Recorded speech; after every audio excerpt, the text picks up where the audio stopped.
Alright guys, in this video we're going to be going through the history of NFTs. I'll be walking you through how it all kind of started, the middle bit, the start, the middle, and what we are at the moment. All the madness that's happened, so you can kind of keep up and see and identify things. So if you're new to the NFT space and you just want a quick rundown on what's going on, hopefully this will help you. Okay. So what you're looking at right now is a product by Lava Labs called Cryptopunks, and Cryptopunks were these 1 out of 10,000 randomly generated punks that were the very first NFTs on the Ethereum blockchain. So they don't do anything else apart from exist, and there's 10,000 of them. They're purely a collectible. They currently don't do anything. I don't think there's any plans to do anything with them. So you can see here, there was like 10,000 of them, right? And each of them have different traits. There's some bold ones, there's some females, pink hair, whatever you want. So each trait, like say for example, the zombie punk, there's only a handful of them. I think there's like only 100 zombie punks or something. Or the ape punks, I think there's only 24 of those in like 10,000 punks. So obviously the ape punks are a lot more rarer than the other ones. You can see there's a zombie one on the left.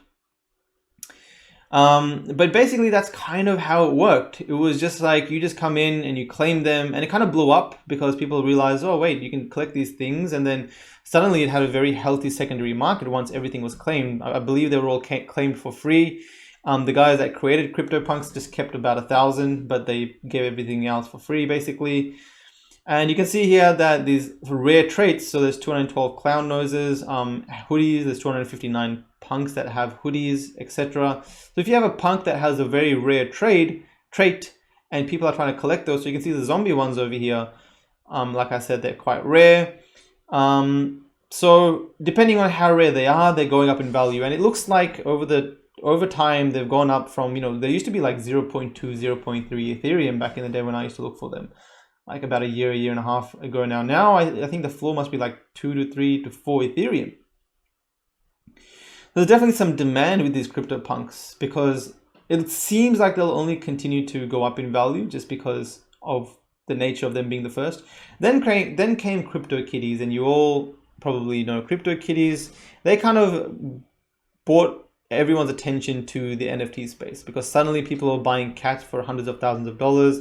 They were buying so many cats that the Ethereum blockchain got so congested and fees became so big that it became an issue, but it just showed the demand was there for NFTs.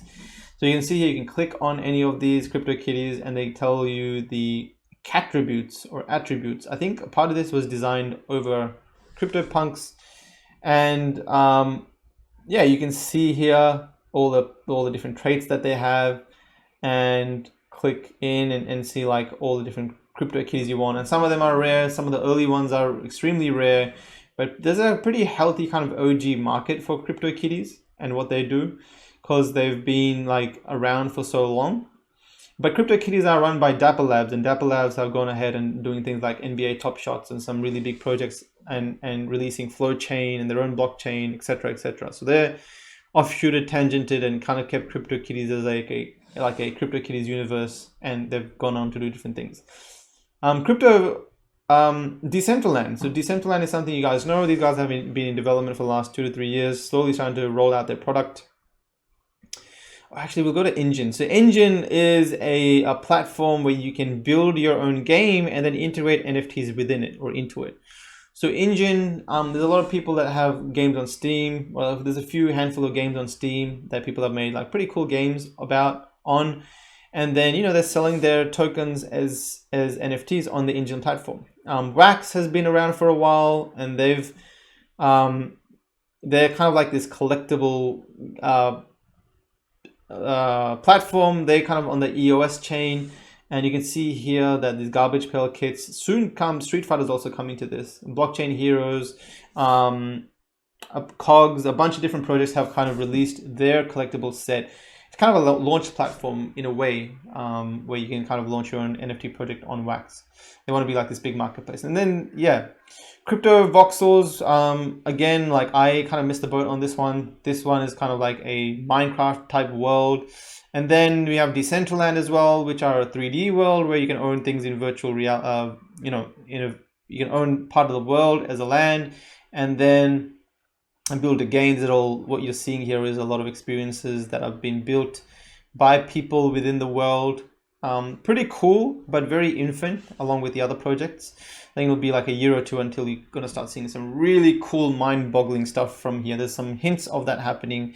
But yeah, they've been around for a while now, slowly developing stuff. So there's been a few different projects like Crypto Voxels, Decentraland Land, etc. So we started off with Cryptopunks, then Cryptokitties, and then we had also Decentraland and Crypto Voxels also doing stuff in the NFT space. You can see with Cryptopunks over here, we even had the Winklevoss twins that bought a Cryptopunk, and you know, they're one of the early investors in this stuff. We have all of that, and you know, this was like the first year or so of the NFT space. It was kind of slow. People were kind of rolling out these projects. Some of them were selling for a little bit here and there. The people kind of knew that they were going to be big, but to actually realize it, you know, this year, this last month or two, it was a different scenario. So now what we have is like this whole DeFi thing happening, and DeFi is a concept of like pretty much locking your funds there and getting loans or pooling your money there and getting fees in DeFi protocols like Uniswap, etc. So DeFi has picked up quite a lot, basically bringing the whole institutional movement, the financial institutional movement, to the people. You can go to Uniswap, you can provide liquidity to a pool. So I can just like lock up my Ethereum and Mana here, like $10,000 worth of this, and get a percentage of the fees that's generated by people swapping their tokens from Ethereum to Mana, Ethereum to Engine or whatever, and I can get, you know, 3% of those fees. So some people make like hundreds of dollars a day, thousands of dollars a day just pooling their money here instead of just keeping it in Coinbase. So with that, you know, DeFi kind of started to rise, and then slowly we started to see a kind of intersect with what's happening with DeFi. And if you look at like the last month, you see a pickup of interest, or at least the last 90 days, you see a pretty big, like almost a 5 to 6x in liquidity, or the total money that's been locked up. And that kind of coincides with what's happening with with NFTs, because NFTs have also blown up in the last month or two. You can see with Aave as well, you know, $1.5 billion has been locked up just in the Aave protocol. So, you know, people are doing all sorts of things, like I said, with loans and stuff. And I think what's happened is with the DeFi movement, you've needed to have MetaMask, and now, which is this little plugin, and that's where everyone keeps their funds. And as your funds are there instead of Coinbase, etc., you can stake, or you can do stuff with DeFi protocols or with NFTs. So people, you know, you can see in the last couple of months, we've seen a pretty big rise, and surprise, surprise, same stuff's happening with NFTs. So as people got familiar with MetaMask, people got familiar with what can be done with NFTs as well, and they kind of crossed over the two different worlds. And yeah, something really cool came out of it. Multiple projects are kind of experimenting with this DeFi and NFT crossover. So yeah, that happened, and then we had this meme project come up called Don't Buy Meme, and here you can lock up your meme token, and you can farm. You know, for example, if you're providing liquidity in any of the pools in Uniswap, you can kind of take those liquidity tokens, or even just lock up your meme token and earn what's called pineapple points every day. And I think you can earn like a max 5 per wallet. And you can cash those points in for these NFTs, these meme token NFTs. I'm going to rewind it back actually over here. There's Axie Infinity that I wanted to go through. And Axie Infinity have been a pretty big game over the last couple of years, 2.5 years. I still remember when they had their pre-sale. There's like this Tamagotchi Pokemon type thing going on where, you know, these guys came in, and then they're trying to build out like this game universe, something like Cryptokitties, but some with a lot more functionality. So they have the breeding concept, they've got the Pokemon concept, they've got the Tamagotchi concept, and this whole like universe where your Axie can do different things. It looks really good, and I think these, you know, especially Axie Infinity, I'd say visually, and like they like to come out with some top quality stuff. I know that people play this game quite a lot, really popular. It's not some idea that's up and coming. It's actually an idea that has been implemented. The last 2 years have had some traction and done really well. OpenSea is a marketplace that kind of tracks everything, and you know, they've been around for 2 to 3 years, and you can buy and sell stuff on the OpenSea marketplace. They weren't very big back in the day, but now, you know, everyone knows about them, very established. You can have your own storefront You can have your own kind of fund, like some projects actually fund themselves by making NFTs available on OpenSea. So I've known them for a very long time, Alex and Devin and whoever else is on that team, but they've done really well to kind of be like a structural component of the NFT space. You can also just invest in the cryptocurrencies, for example, Engine, Decentraland, Wax is here as well.